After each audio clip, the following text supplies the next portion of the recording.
Rise and shine, it's a brand new day. Cannon can take the stage, ready to play. Weekdays at 10, the cars and the scene. Coffee in hand, they're living the dream. Aggression in their voice, got the whole town awake. Bringing fire to the mic, make no mistake. Shows in the corner, spitting out facts. Dropping truth bombs, ain't holding back. Cannon in the morning, feel the heat. From 10 a.m. CST, can't take a seat. We live and loud, they're great in the mind.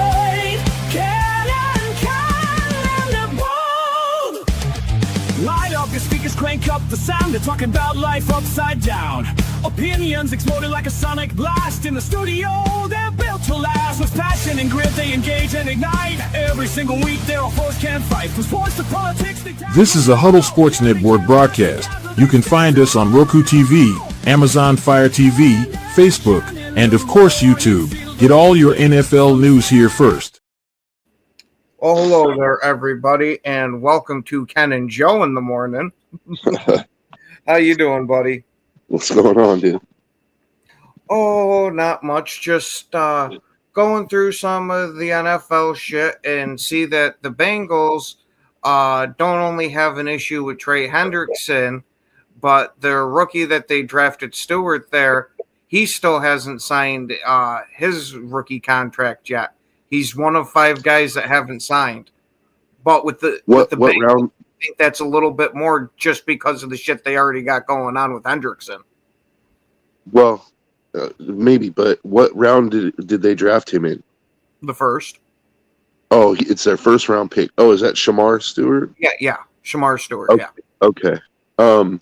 Well, the reason I said that is because there's actually there was an article out because the Raiders drafted Jack Betch in the second round, and he's holding out for a fully guaranteed contract because one of the teams gave their second round pick a fully guaranteed contract, and so now all the second round picks are like, we want fully guaranteed contracts too. So Jack Betch hasn't signed yet, so that's why I was asking. Did he get drafted in round? Because if he did, I can explain exactly why. No, this is the first round guy, but holy shit. Giving a freaking second round player the guaranteed money, it's now going to get to the point where these contracts are all going to be guaranteed money. God. Some of these owners don't understand the freaking domino effect of it. Granted, I get it. You want the guy on the team as fast as possible, but shit. Honestly, I think that's fair. I'm gonna go ahead and say it. Like, I think rookie contracts should be guaranteed because they're already heavily discounted. Like, you're getting 4 to 5 years of a player at a discounted rate, especially quarterbacks. So, I think making the rookie contracts fully guaranteed is fair. Yeah, but look at the freaking success rate of most of the rookies. A lot of them are out of the league in about 2-3 years. Exactly. That's my point. So that makes it even more fair. Like the fact that the odds are they're probably going to be out of the league, and this is their only real chance. This is their only chance to make any kind of real money, right? Like, they might, and we're not talking about first round picks here. We're talking about like guys in the 4th round. They might make $2 million over the course of their contract, $3 million over the course of their contract, and then they got taxes. Like, if they walk away with $1 million, you know what I mean? Like they're doing well. So, like, and then they have the permanent injury, like, Then, to kind of balance it out, do you think that they should remove rookie contracts from counting against the salary cap? No, I don't think so, because they're discounted. You're getting a premier player at a discount, like a possible premier player. Yeah, possible premier player at a discount. Like, I don't think it should change the salary cap, but Like, I do think that they should fully guarantee rookie contracts, just because either you're going to be out of the league or you're playing for peanuts for the next 5 years. Like, what do you think about this, Woody? Joe. Not so fast, my friend.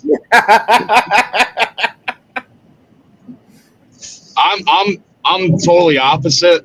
Is that these guys that come out of college early to go into their career, I'm thinking that they should get their degree, because if they do have an injury, or if they do have like out for their career or whatever, they always have a degree to fall back on. So fully guaranteed, that's hard to think about, because I don't think any contract should be fully guaranteed. That's just me. So, well, but I understand. I understand what you're saying. Imagine this, Woody. Imagine you're a 3rd round pick, right? And your contract is what? I'm a first round pick, by the way. Okay, I know. But then we'll get somebody else who's not a Woody and who's a 3rd round pick, right? Yeah. And so your entire contract might be worth $3 million, $4 million, right? Like, the $4 million spread out over 4 years. Like, so think about that. Like, what? So really, what is that? $750K a year guaranteed? Like, and then you got taxes on top of that. So what's wrong with fully guaranteeing that? Like, if you want to say let's not fully guarantee the first rounders, I'm good with that. You know? Right. Like, let's not fully That's what I would have been, Joe. Million. That's what I would have been. I would have been a first rounder. But if you're second round and beyond, like, I think it should be fully guaranteed, because you're not talking about serious money, dude. It's a serious money to us. Yeah, yeah.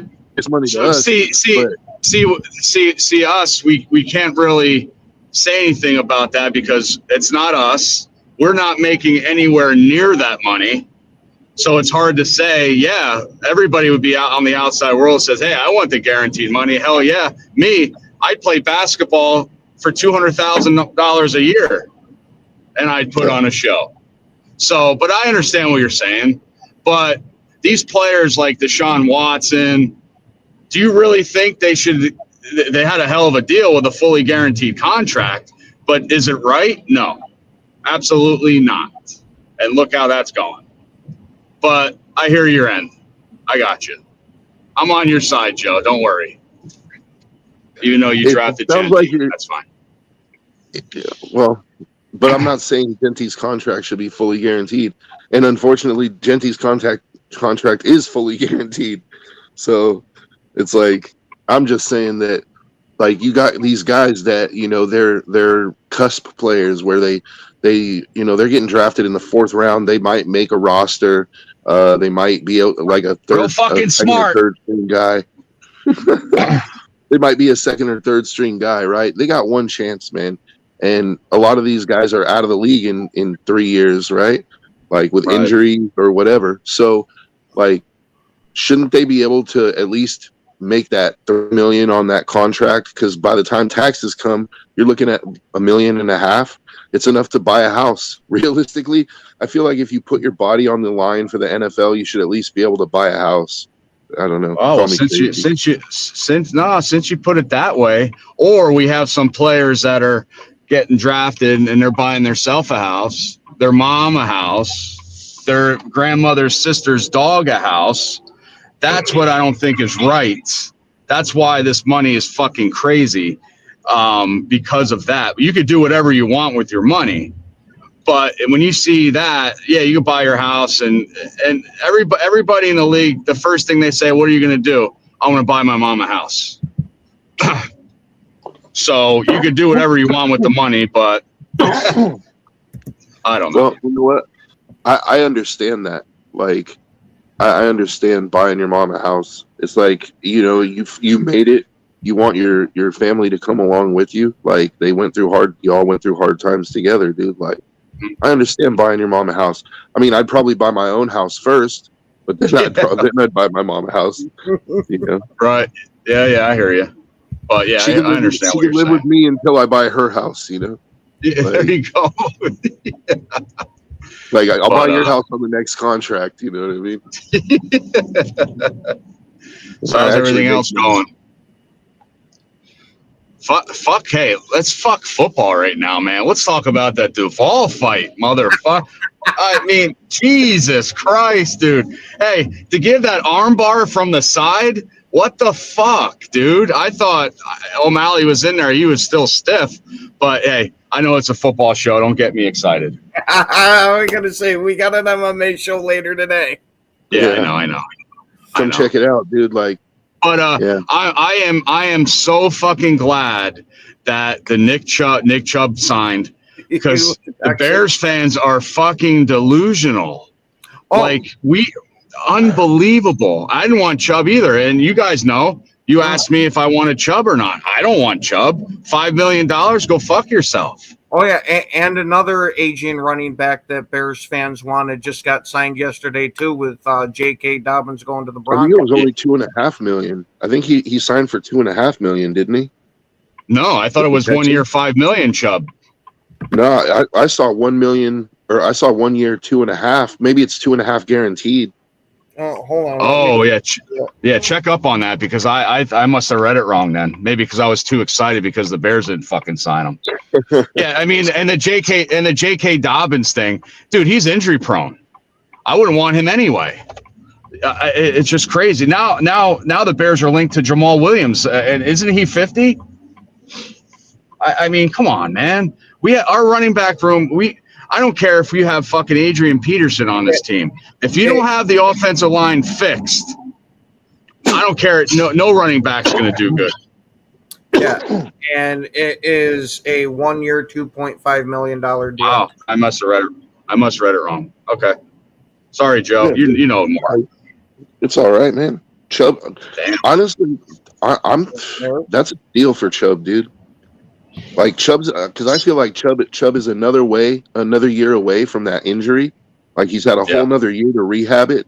I think he's going to be back to somewhat close to what he was. Like I said somewhat close. I didn't say he's going to be the Chubb of old. Like, but hey, I don't correct you. But him now, do you think he's going to go for the beat out Mixon?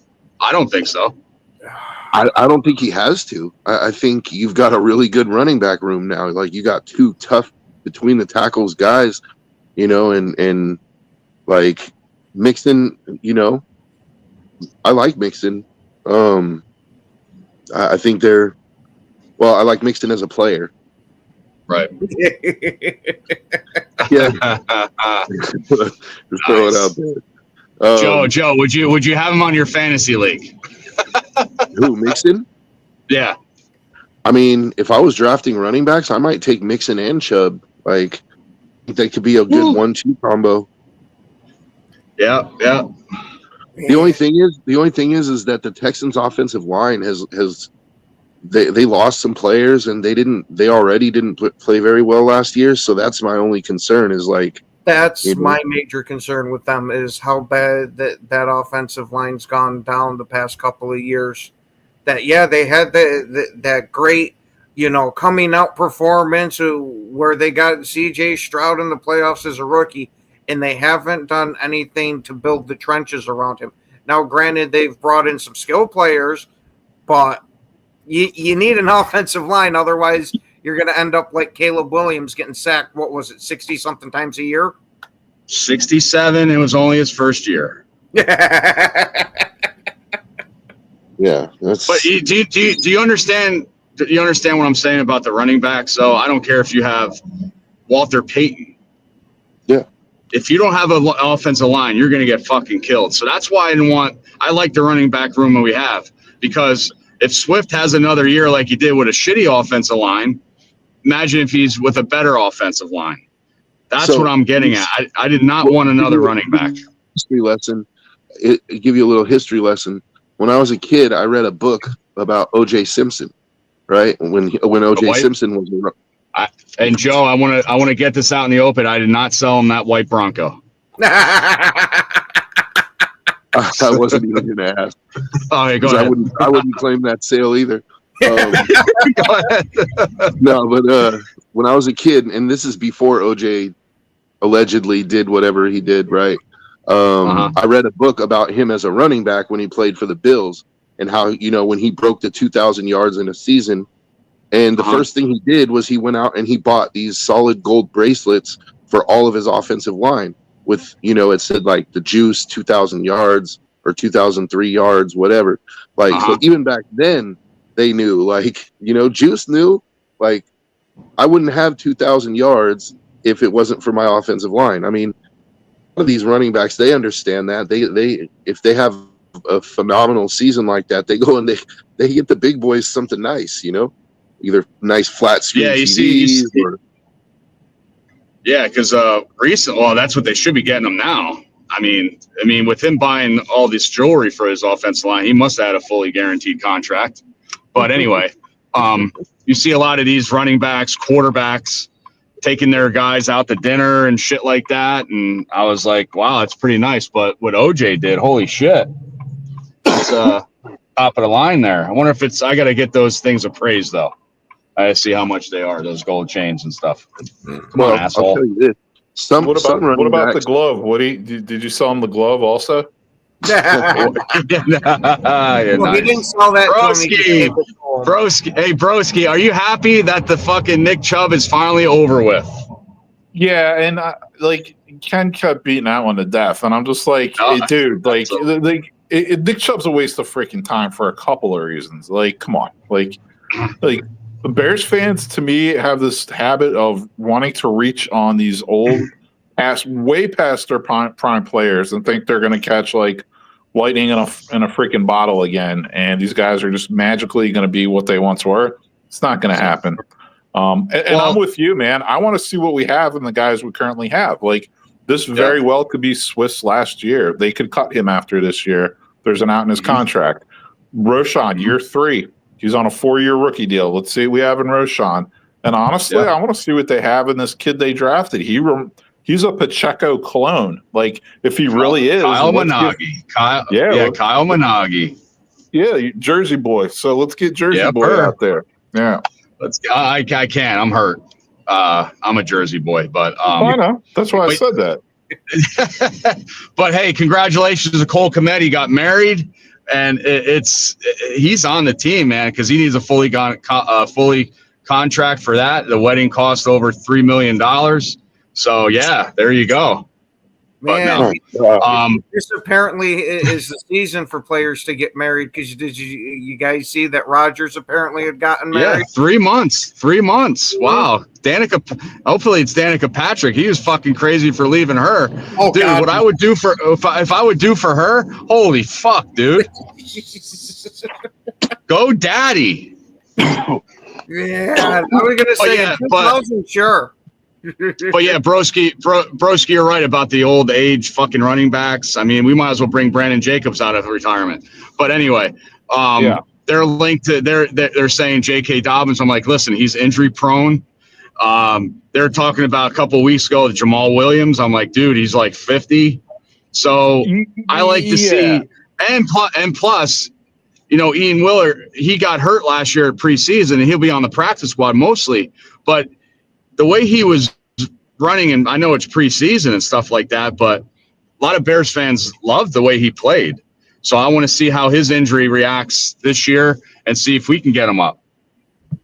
Yeah, I mean, the Bears, they already have 5 running backs on their contract. So it's like, well, let's get our top 3 out of these 5. Like, you know what I mean? Like, we already know the Bears are carrying 4 running backs. They did last year because Travis Homer's like, special teams ace. So he's always going to be there for special teams.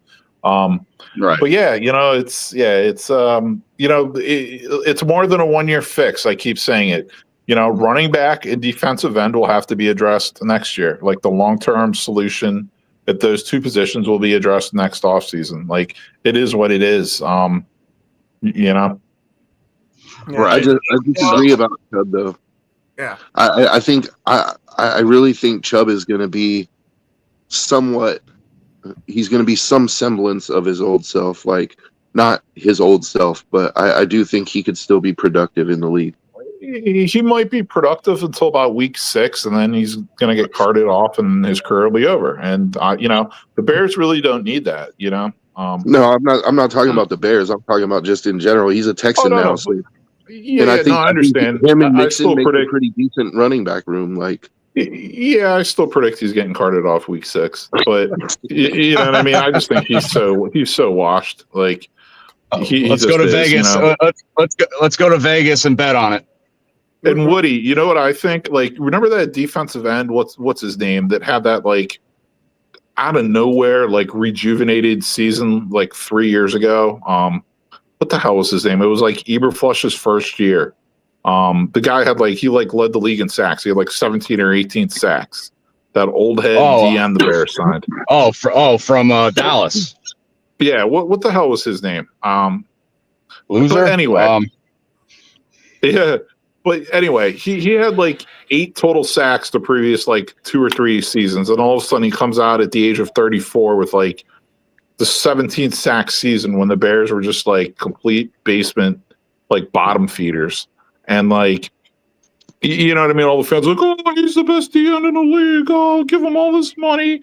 And, they basically I think they traded him the next season for like a 4th round pick or something like that. And I'm like, good. That's what they should have done, because he started off next season. He had like a sack and a half the first 7 weeks, and then they traded him. And it's like, dude, and I think a lot of that is where people get Khalil Mack, let's sign him. Oh, Chubb, let's sign him. It's like, dude, Khalil Mack sucked when he was here the first time. So 7 years later, you want to sign him when he's in his mid-30s? Like, no, that's retarded.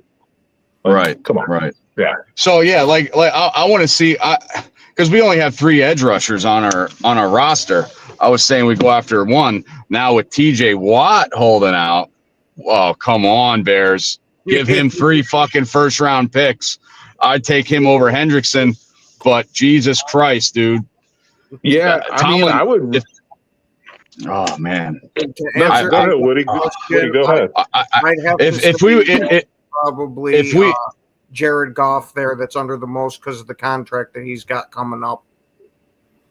Well, let Woody finish his thought about TJ Watt, and then we can go ahead and we can jump into that. Yeah. Because I actually have some. Go ahead. Well, like I said, if we would get TJ Watt, I wouldn't be able to drive. My third leg will be up all day, all night, pal. Woody will be able to drive with his Woody. Fuck yeah, baby. Fuck yeah. Hands free. You stick shifting son of a gun. Absolutely, baby. Yeah, absolutely. And I have the lever. I have the lever in my truck. I don't have the gear shift, but that would be awesome. But listen, I don't think the Steelers are letting him go though. You got to, yeah, I know that, but there's always dreams. It's nice to dream though, right? But you got to think AFC North have the 3 best edge rushers in the league. You got Hendrickson, Watt, and Myles Garrett. Dude, go get one of them. No, Garrett obviously not, but I would even trade for Hendrickson. He led the league in sacks last year. I would definitely go out and get him. Not as much as TJ Watt. Again, that's a dream. But yeah, definitely. Fuck yeah. Do it. Fuck yeah. I mean, if you don't have to even give a first round pick for Hendrickson, I would definitely consider it. Even though you have to give him the contract, I would actually consider it if you don't have to trade a first round pick. And plus, we don't know what Deo is going to do. We know our last Indianapolis Colts edge rusher, what he did. He did shit. Yeah. And Joe had the best point, and I've been thinking this the whole time too, because I'm in Charlotte, and I saw that Clowney got cut. Dude, if you want a really good just 1 year stopgap or player, Clowney would be a really nice fit. I was just gonna say it. Just go get Clowney. You'll get for a third of the price and get half the production for a third of the price. And he's actually like an all-around DN. He can set the edge. He can get a little pass rush. Like you can actually start him and be like, he's a legit starter if you need to start him. So and he'll cost you about $8 million. See, I want to see the Bears play for the future. I know they want to play now, but fuck, dude, I want to be in the playoffs the next couple years in a row. I don't want to be 1 year wonder and we get knocked out the first round and then we're back to this fucking same boat. Yeah. I'll be saying that next season. This season, I'm just like, I just need to see a big step in the right direction, and then next season, I'll be like, oh, they better make the playoffs, yeah, for sure. But yeah, without that turning leads this right into a into that complete and question total, that Ada asked. yeah, Like right now, which NFC North quarterback is facing the most pressure? I think it's all of them. yeah, Different that's a good like they all question. have I'm thinking, wow. I'm thinking Love has to have a great year because he had a mediocre year last year. We don't know what J.J. McCarthy is, but Vikings fans are going to win the Super Bowl, which I am scared of Minnesota in this division. Hands down, I'm going to say it now. I'm very scared of them. They built up their offensive. They built up their offensive line. Their defense is good as probably last year. J.J. McCarthy, all he has to do is be good, but we don't know how he's going to do it. But I think Caleb Love is in the most pressure in our division. Even though everybody is, I'm thinking Caleb Love, or I'm sorry, Jordan Love is. That's me. Yeah, A-Dub, great question, man. And I'm going to go with easily like number one is Goff, because Goff is owed like that $69 million next season. So, you know, if the Lions, they have their little window, they still think it's open. A lot of people think it's, you know, partially closed now, but oh shit. Okay, let's just go along and say they still have a window. Like, to me, it's easily Goff, especially after the terrible playoff game he had. Like, you know, you have 4 turnovers, dude. Like, yeah, you're owed $69 million next year. They could get out of your contract. Yeah, they go fuck yourself. Goff. Oh. I think it's all of them for different reasons. Like, I think I agree with the Goff argument. Like, I think Goff he has a lot of pressure, but I don't think there's any way that he's going to see that $69 million next year. Like, even if he has a great season, I don't think $16 for a quarterback. Well, Ken, what time's your UFC show? 3 Eastern. All right, so I got to go in and sell a truck. My stepdaughter just messaged me and said there's a wasp in the house. That's always good.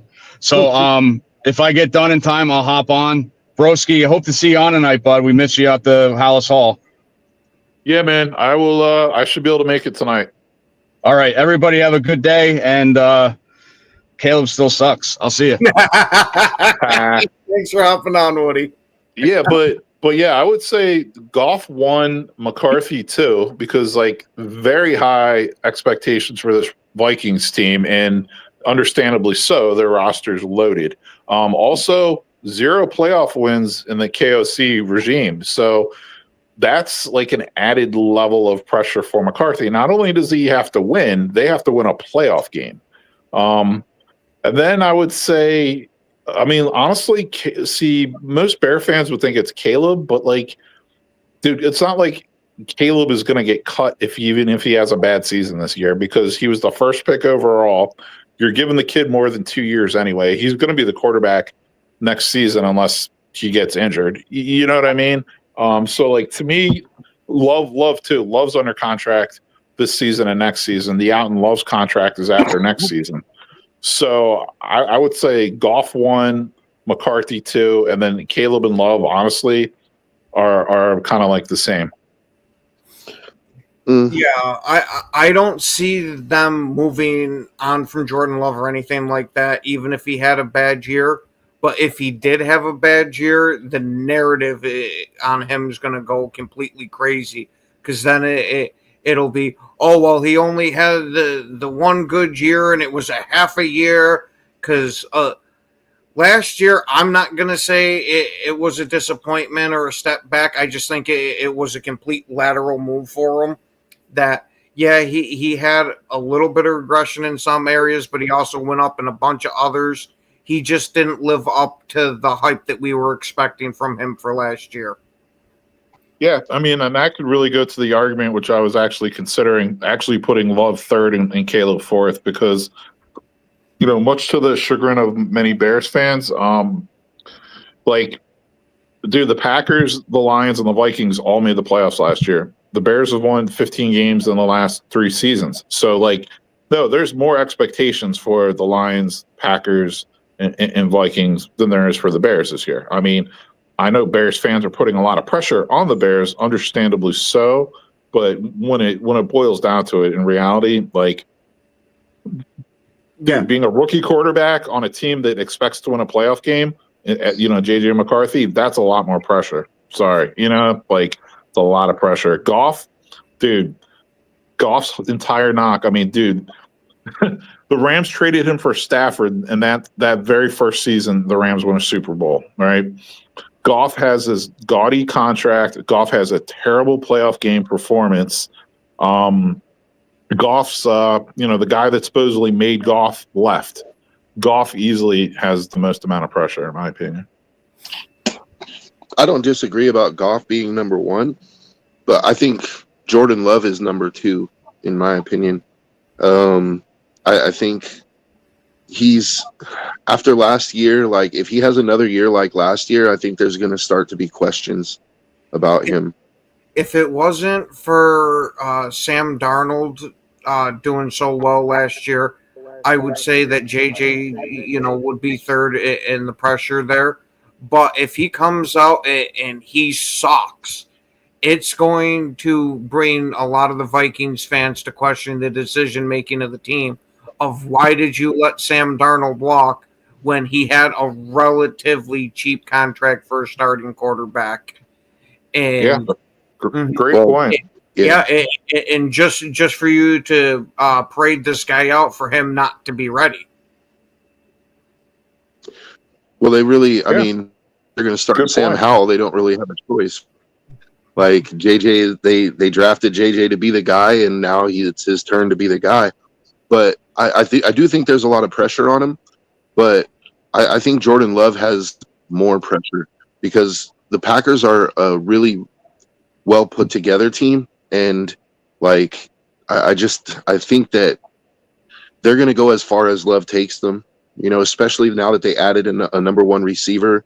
Like, there's no excuses for Love. Like, he has to ball out this year. I think Caleb has the last. I think Caleb is fourth, but that's not to say that he doesn't have pressure. Because I agree with you to an extent, Broski, that he doesn't. People aren't expecting as much out of the Bears, but they are expecting out of Caleb. Like, they want to, Bears fans, and they want to see Caleb take that step forward this year. And if he doesn't, for sure, if he doesn't, it's not going to be good, dude. It's not. Because then you're going to be getting more people than just Dorn saying that he's a bust. Yeah, dude. That's what I'm saying. It is like, if he doesn't improve this year, like, and here's the thing is, he didn't have a terrible rookie year. Like, there's been rookies that have played a lot worse, dude.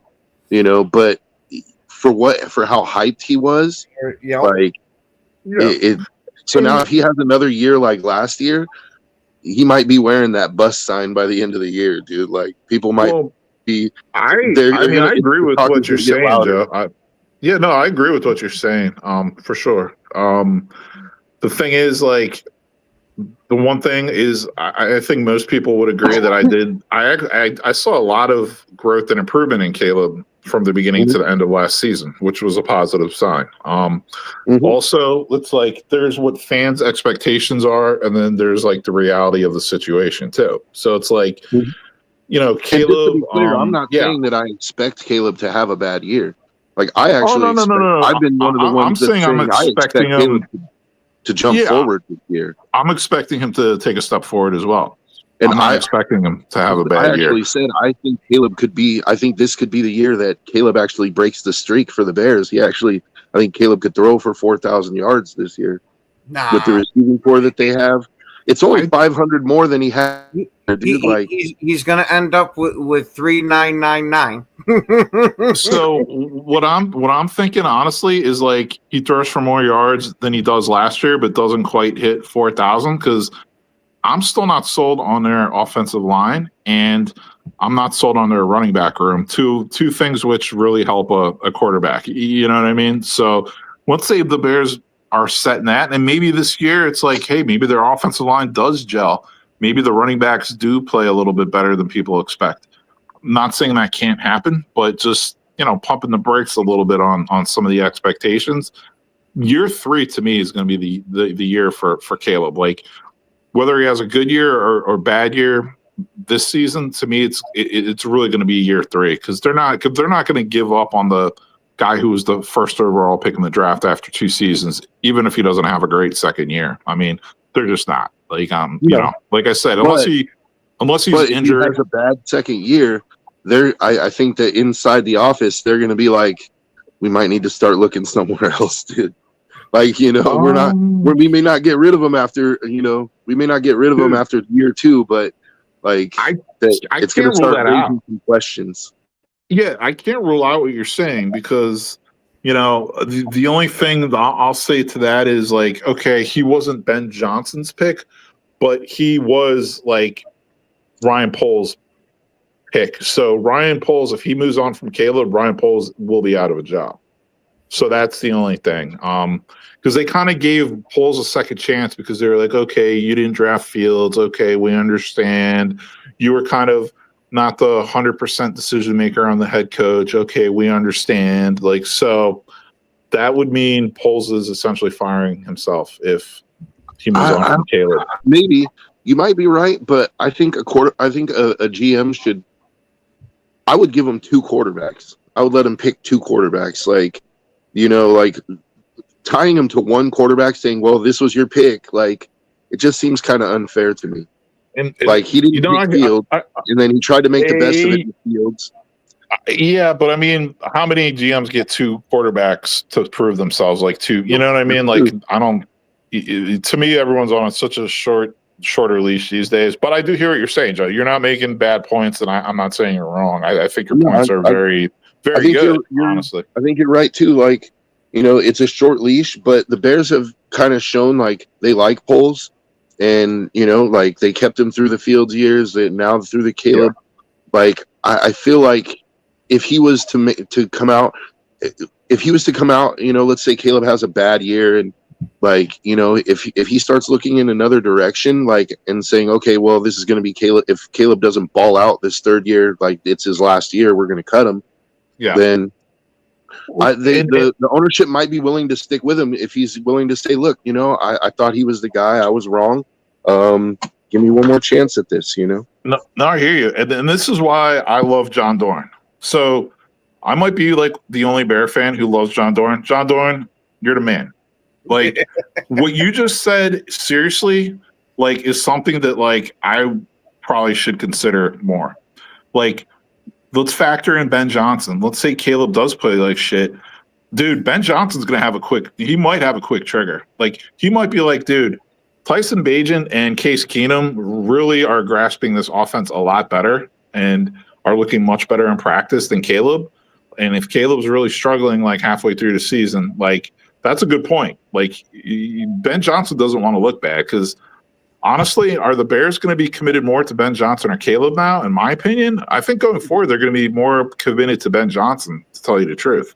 So knowing that you do have 2 very capable backup quarterbacks on the roster, I am a Tyson Bagent fan. I think the kid has a lot of untapped potential and has what it takes to be maybe not a star NFL quarterback, but you can't tell me he couldn't be like at least like just like an average, you know, 14th through 20th best quarterback in the league type of thing. That's that. I can't rule that out either. That if Caleb struggles, he might get benched. I don't know that he's struggled though. I feel like I kind of think he'll do good if the O-line stays intact. I kind of think Caleb is going to show that he does have some skills, man, and he does have what it takes. But you know that could be the fan in me. But I try to make it very, you know, like a logical, unbiased deduction. I'm not a Bears fan, and I think the same thing. Looking at it from the outside, I think Ben Johnson is going to. He has a lot to work with as far as, you know, offensive skill player talent, and I think he's going to make it work, dude. Like, you know, does that mean the Bears are winning the division? I don't know. Like, that might be a bridge too far for the first season, you know, but I definitely think they're going to win more than 5 games. I'll put it that way. Like, I think I could see them ending up somewhere around 8-9. Yeah, and honestly, I'm probably one of the only Bears fans. I'd be perfectly fine if they won 8 games. I'm like, that's the most games they've won in how many years, and that would be a step in the right direction. Like especially considering how tough the division is and how tough the schedule is they're playing. I mean, if and there's always a couple of games that you should lose, that you win, and that you should win, and that you lose. Like if the Bears can pull off a game or two that they weren't supposed to win, like they could be a fringe playoff team, like a wild card team. Who knows? Yeah, no, I mean we'll see what happens, and I hope you're right, Joe. I don't know. I think Caleb has a lot of potential, and last year really didn't do him any favors. Like the offensive line didn't do him any favors, and I think this year, like he'll have a whole year of experience of where not to throw the ball and when not to throw the ball. So I think that will help. And plus Ben Johnson, I'm sure Ben Johnson's going to be in his ear all off season. Like, they're going to be watching film together, and like I'm sure that he'll rub off on him in some way. And so I expect that Caleb will be able to, he'll improve his numbers this year. He'll probably have more interceptions than last year, just because he's going to be throwing the ball more. Yeah, and another thing to factor in too, like with the Bears this season, is I think their defense should be pretty freaking good, to tell you the truth. So that'll help. And then, if Caleb was they could really be like respectable, dude. Like, yeah, they could be. Yeah, to me, like if they just sign a veteran D end, and you guys could be a top 10 defense this year. And then Caleb actually was one of the most, he was one of the most efficient red zone quarterbacks in the league last year. So. Yeah, that O-line holds up. I mean, in theory, you would think he would take a step forward. Yeah, and I think Rome didn't have the greatest rookie season, but he didn't have the worst either. I think there's still room there for him to grow. And so I think he'll take a step forward. Yeah, I mean, he was making toe tap catches and, some good catches. And he didn't set the world on fire, but, he showed that he has a lot of potential still, I think that's what we could say about that. So so I think he'll people go more into that this year. More out of him just because of how strong his relationship with Caleb was heading all into the season, that they expected him to almost run away with the number 1 receiver role, which I definitely thought he was going to. I did too. I predicted that at the beginning of the year. I was like, he'll be the number 1 by the end of the season. Last season, some guys just need a little bit of time, man. Some guys don't come out and become the number 1 receiver. I mean, look at Marvin Harrison. He was so hyped. Everybody was like, this dude's, he's going to be a Hall of Famer. And his rookie season, it was good, but I mean, it wasn't. He didn't set the world on fire either, If it set the world on fire with Malik Neighbors, dude, Yeah. Hopefully the OC and the head coach don't get popped mid-season this year. That'll go a long way with the team, I think. Yeah. Yeah.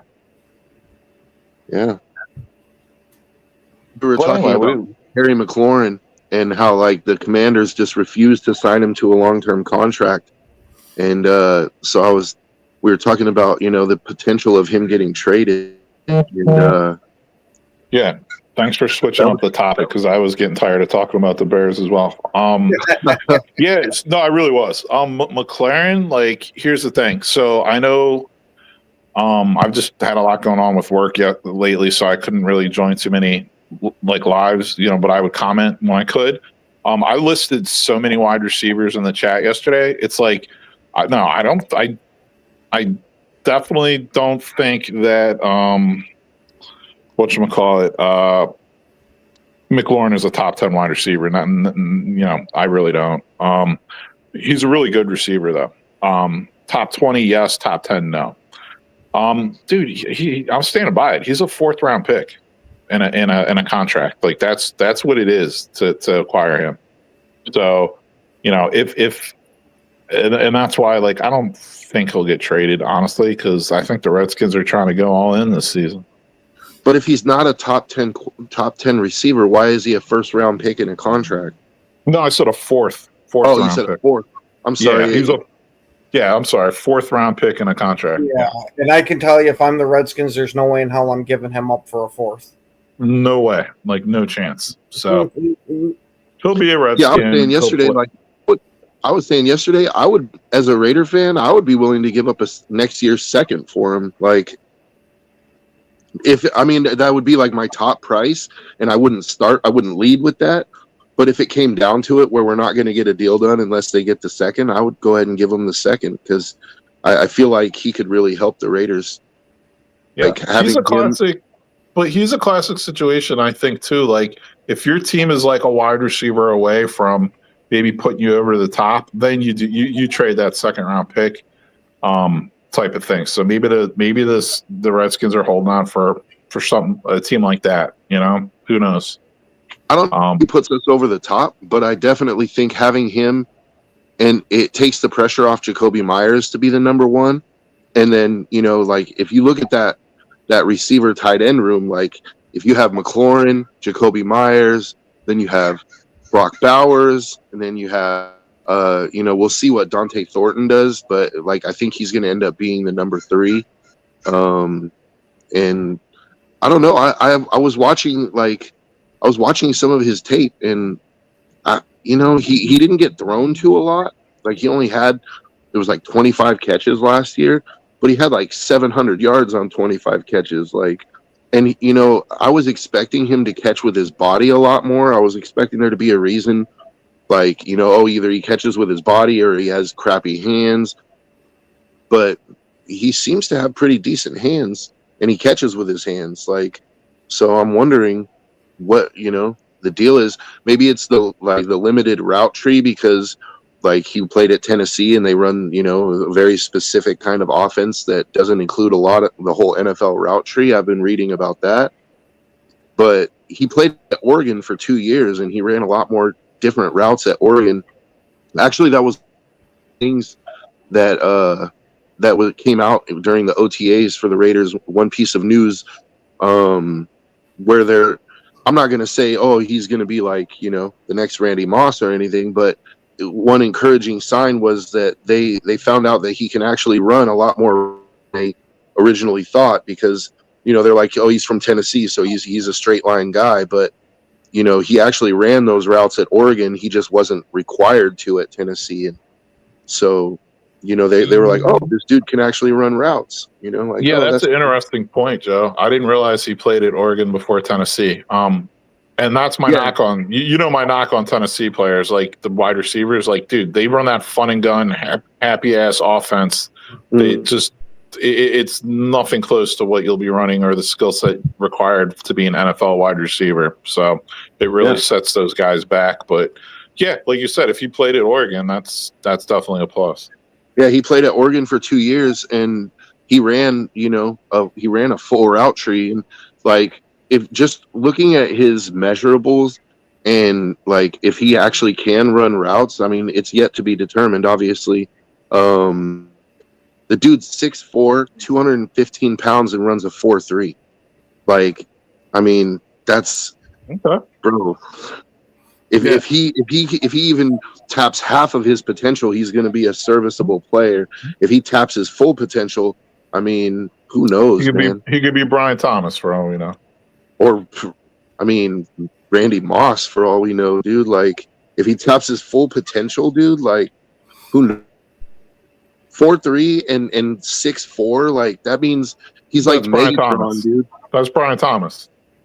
Or Megatron, dude. Like, I don't know if Megatron ran a 4'3", dude. You're hung up on Brian Thomas. Brian Thomas is a good player. Let's go with Brian Thomas first level before we go Randy Moss. There we go. Well, I'm just saying, like, the ceiling, the absolute ceiling could be Brian Thomas. Be Randy Moss. It's the mystery box. He doesn't want to give me Randy Moss. No. By the way, Randy Moss was terrible as a Raider. Randy Moss might not be the seal, and that might be the moon. Well, yeah, that might be freaking Pluto.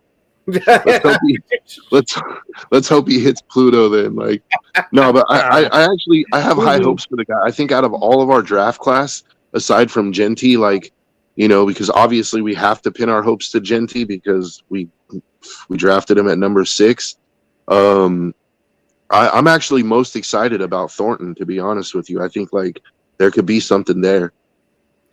And at the very least, he's going to be a great deep ball decoy to open up the middle of the field.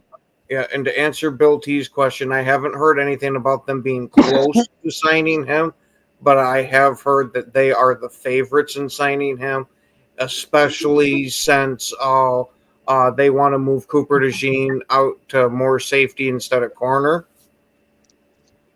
Yeah, and to answer Bill T's other questions, yeah, I'm still shocked Aaron Rodgers signed with the Steelers, and I'm really glad Chubb signed with the Texans, so the Bears don't have to make a mistake and sign him. Man, so you guys weren't here yesterday. Me and Ken were talking about it, but like, and Ken still favors Baltimore in that division, but I really think Rodgers to the Steelers, especially adding DK Metcalf and that defense that they have, I think they got a shot for the division, dude. I do too, big time. I actually think the Steelers have a better all-around roster than the Ravens, other than quarterback. And if Rodgers can show that he's at least just like an average quarterback in the league, I think that's all the Steelers are going to need. I was going to say, shit, with that dumpster fire of the Jets, he was still better than average. So you gotta assume he's going to do better with the Steelers. True, and I think the main key to that is him staying healthy. Like, he needs to stay healthy. Yeah. I'm thinking a step above. If he can be a step above Kenny Pickett, like, which I don't think is going to be. I was going to say, if Rodgers got beat up by 10 guys with a bat, he would still be a step above Kenny Pickett. But that's what I'm saying. It's like if he's a step above Kenny Pickett, I don't see how they don't do good. Like, you know, the best thing that happened to Mike Tomlin for a while, because the hot seat, dude. Like, no, this might be the year where he could win a playoff game. I'm not, you know, crazy and calling for Super Bowls, but if he can win a playoff game, it sure takes the heat off him for a minute, at least until they can get another quarterback in the building. Or, you know, Will Howard. It also is really good for Will Howard because, you know, he gets to sit behind Aaron Rodgers for a year, possibly even 2. Like, if Rodgers does well, he might come back here. You know, who knows? Like, you're not rushed to throw Will Howard in there. And he gets to learn from Rodgers. I think that can only do good things for him.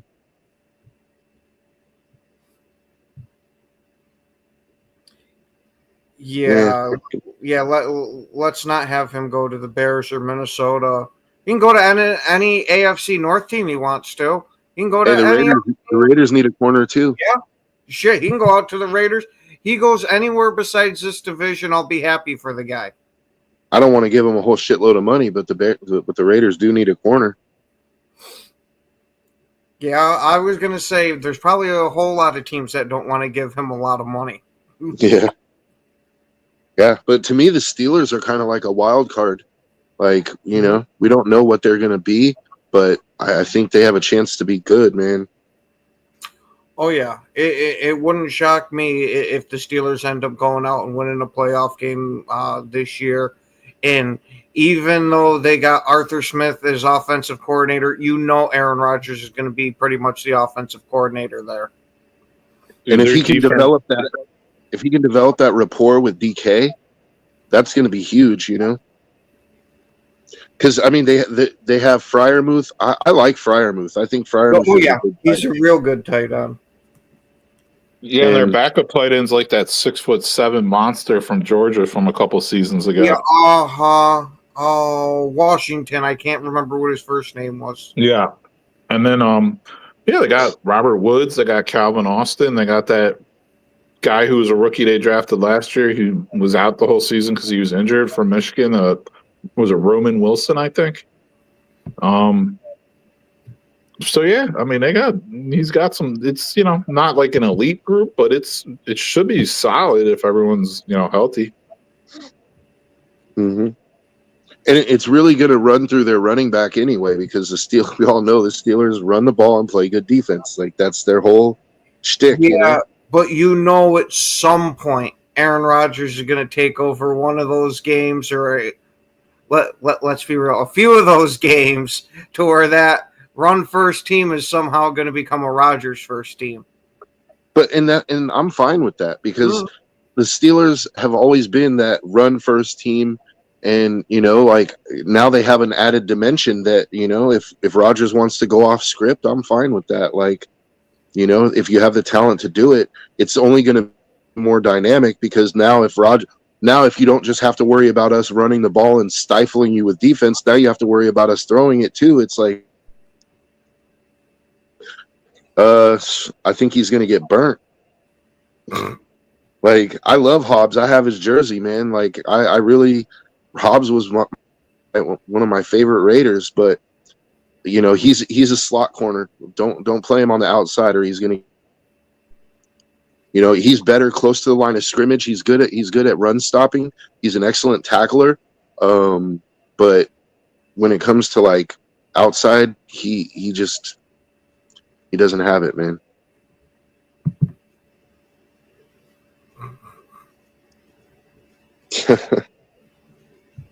I don't think anybody outside of the Bears likes Alexander to the Bears. Well, anybody in the North, at least. Alexander to the Bears. Like, JB will be on today, but I don't know for 100%. I guess he will be. Yeah, Alexander, like, I mean, I like the Bears cornerback room. I think they're 6 deep, and I don't want to spend money on a injured player, a guy coming off a PCL tear. Like, just don't want to do it. So, I mean, me personally, like, I'm going to be shocked if he doesn't sign with the Lions. I mean, the Lions are doing the same thing they did last year. Our cornerback room is stacked. Oh, Carlton Davis is so good. He blah, blah, blah. Well, they're saying the same thing about DJ Reed. DJ Reed's a good cornerback. Like, not denying that. They need a number one. They need, like, a stud cornerback. They need a stud cornerback who's not 5'9". So, yeah. I mean, if I'm the Lions, I'm trying to make that move, honestly. But I'll take him on the Raiders too, as long as we didn't have to give him $30 million a year. Oh, that's definitely not going to happen. I mean, if we could get him for 10 or 15, like, and not like guaranteed or a long 3 years, with two guaranteed in the third year, like a void year or a team option, I'd be with it. We'll see. Mm-hmm. Yeah, and apparently, somewhere around the before the draft, that Green Bay had a trade negotiated to move Alexander on, and all Alexander had to do was restructure his contract a bit for the trade, and he absolutely refused to do that. So it's not like there's teams out there that are willing to give him a whole buttload of fucking money out here. Where was he going to be traded? It didn't say what team that he was going to be traded to, just that there was a deal that was damn near done, that the only thing left was for him to rework his contract. Maybe he'll go to the Giants. They need a corner. I was going to say, that would make that defense damn good. Yeah. Yeah, but Ken overhypes it, though. Like, he was saying it yesterday. Like, he thinks the Giants are going to be decent because their defensive line is pretty good. No. I don't see it, man. Their defensive line is absolutely outstanding. Their cornerbacks is where I have the issue. I see 4 wins on that schedule, possibly. Yep, me too. I was going to say, if they add Alexander, they might be able to squeak out a few more and get close to 500. But yeah, I'm with you. I see them floating somewhere around 3-4 wins for this year. Yep. But on that note, it's about that time. We want to thank everybody for watching. Thanks for commenting. Thank you guys for hopping on the show. Have yourselves a wonderful rest of your day. And don't forget MMA Maniacs. Yep. We got MM Maniacs, 2 Central. We got the afternoon show here at noon Central. And then we got Red Zone Rant tonight at 8 Central. All right. Have yourselves a wonderful day. And as always, go. Caleb's your father. Go. Yeah, yo, it's game time, ain't no messing around. Huddle Sports Network, the best in town. From NFL rumors to the latest trends, we got all your sports, just tune in, my friends. Catch us on Roku.